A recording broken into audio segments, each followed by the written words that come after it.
हम कहीं बेटी के घर का अन्न अगर पा लिए हैं तो यहाँ शास्त्र कह रहा है, भगवान शिव कह रहे हैं कि अगर माता पिता जीवित हैं और माता पिता अपने बेटी के घर अगर नहीं जा सकते तो वो अपने बेटे को कहते हैं कि तू जा, और तू जाकर अपनी बेटी के यहाँ अपनी बहन के घर जाकर रक्षाबंधन पर राखी बंधो। जाओ, तुम जाओ। और भगवान गणेश जी महाराज राखी काय पर बैठकर बांधी जाती है?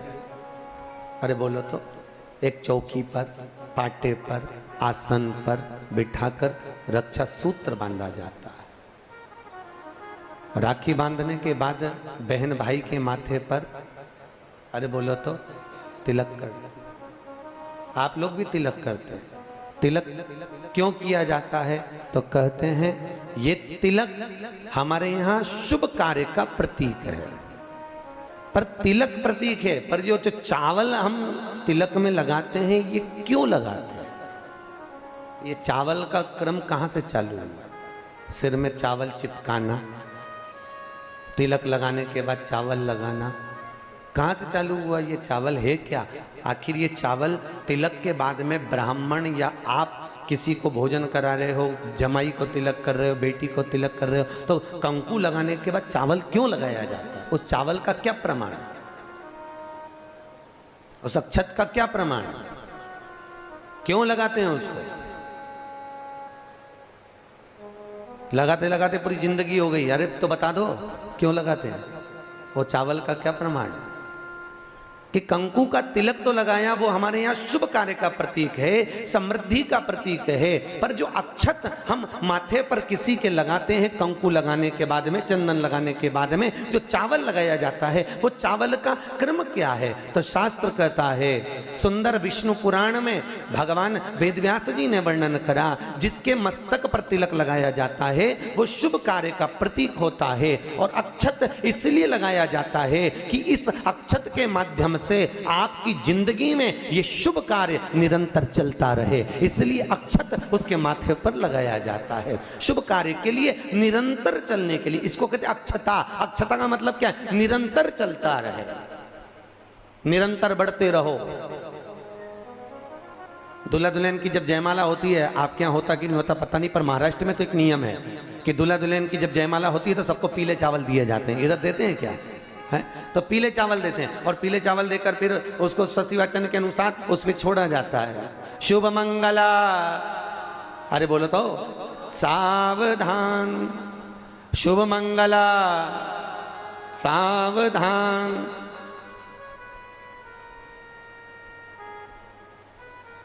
उसके ऊपर छोड़ते हैं कि सावधान। और ये चावल तुम्हारे मस्तक पर जो पड़ा हुआ है, तुम्हारे मस्तक पर जो डाला जा रहा है, तुम्हारी जिंदगी इसी प्रसन्नता में निरंतर बढ़ती चली जाए। वो अक्षता का मतलब है। केवल एक देव है महादेव, जिनको खंडित चावल कभी नहीं चढ़ता। शिव जी को आप बहुत सारा चावल नहीं चढ़ा सकते, एक दाना चढ़ाओ, पर खंडित मत चढ़ाओ। अक्षत, शंकर को कोई चीज खंडित नहीं चढ़ती। बेलपत्र भी चढ़ाओ, भले एक चढ़ाओ, पर पूर्ण चढ़ाइए। भगवान भोलेनाथ को पुष्प चढ़ाइए, पूर्णता में चढ़ाइए। हम कई जगह मंदिरों में जाते हैं तो भगवान के ऊपर फूल देखते हैं, तो फूल कई बार शिव जी के ऊपर, कई बार शिव जी के ऊपर, भगवान के ऊपर, आपके घर के मंदिर में कई बार कई लोग जो पुष्प चढ़ाते हैं, वो पुष्प चढ़ाने का तरीका भी लोगों को नहीं मालूम। जो फूल चढ़ाते हैं वो कई बार देवता के ऊपर रख देते हैं, इस तरह से। भैया शास्त्र कहता है, जिसके ठाकुर जी पर, जिसके मंदिर में, जिसके देवी देवता पर अगर पुष्प को उल्टा रख दिया जाए तो जितने शुभ कार्य हमारे घर में होने वाले रहते हैं वो सारे टलते चले जाते हैं। आज की जगह कल, कल की जगह परसों, परसों की जगह नरसों, नरसों की जगह खरसों। तुम करके देखना, अपने आप शुभ कार्य टलेंगे। इसलिए भगवान के सम्मुख में जो पुष्प चढ़ाया जाता है वो सीधा चढ़ाया जाता है। यहां तक शास्त्र कहता है, अगर भगवान को पुष्प चढ़ा रहे हो तो अगर सीधा और उल्टा नहीं मालूम तो नीचे की जो डांट है उसको तोड़ दीजिए और पत्ती की पत्ती, पंखड़ी की पंखड़ी भगवान को समर्पित कर दीजिए। वो शिव जी को स्वीकार होगा, वो भगवान को स्वीकार होगा। ये उसी में का हाल, उसी में का सुख है। जैसे पानी में पड़ा हुआ पुष्प, काय में पड़ा हुआ, अरे बोलो जम के, पानी में।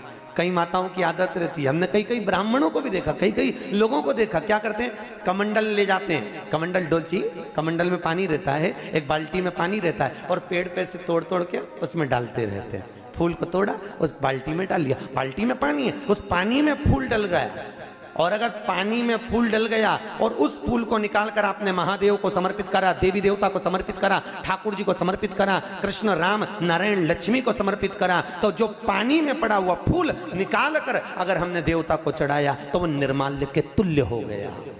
काय के तुल्य है? निर्मल। निर्मल जानते हो, भगवान पे चढ़ा हुआ फूल, मतलब उसका कोई परिभाषा नहीं है, तुम कितने ही चढ़ा लो, वो निर्माल्य के तुल्य। अगर पानी में पड़ा हुआ पुष्प निकाल कर पानी के लोटे में से, पानी के कलश में से, पानी की बाल्टी में से उठाकर चढ़ाया है तो वो निर्माल्य हो गया, मतलब चढ़ा चढ़ाया फूल हो गया, उसको भगवान स्वीकार नहीं करते, याद रखिए। उसी तरह जैसे तांबे की प्लेट में रखा हुआ चंदन, तांबे की प्लेट में अगर चंदन रखा है और वो अपन ने लगा दिया तो वो चमड़े के बराबर हो जाता है। इसलिए तांबे की प्लेट का चंदन किसी को नहीं चढ़ाया जाता, किसी देवता को नहीं लगाया जाता, किसी देवता, निर्माल्य।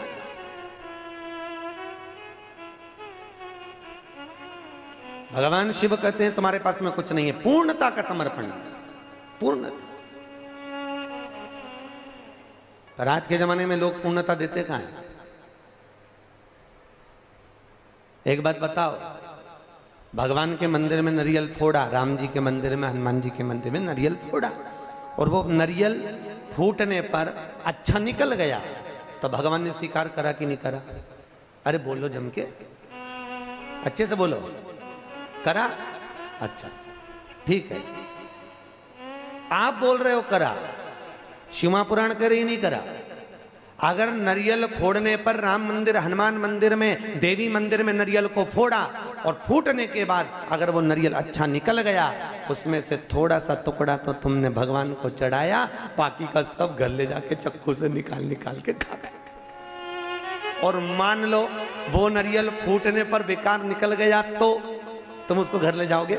नहीं। क्या करोगे? जब हनुमान जी की परिक्रमा कर रहे होगे तो नरियल को वहीं पटक दो। तो भगवान शिव की कथा कह रही है कि भगवान शंकर को पूर्णता का भाव चाहिए। बेलपत्र दो, पूर्ण दीजिए, पुष्प दो, पूर्ण दीजिए, जो कुछ अक्षत भी दे रहे हो तो पूर्णता में दीजिए। भगवान को अधूरा समर्पण नहीं चाहिए। शंकर जी की तो केवल एक अपूर्णता है, वो परिक्रमा है। देखिए शिव जी की परिक्रमा कितनी होती है? आधी, पूरी नहीं होती। वो भी क्यों होती है आधी? ये शंकर जी ने गड़बड़ी कर दी थी ना।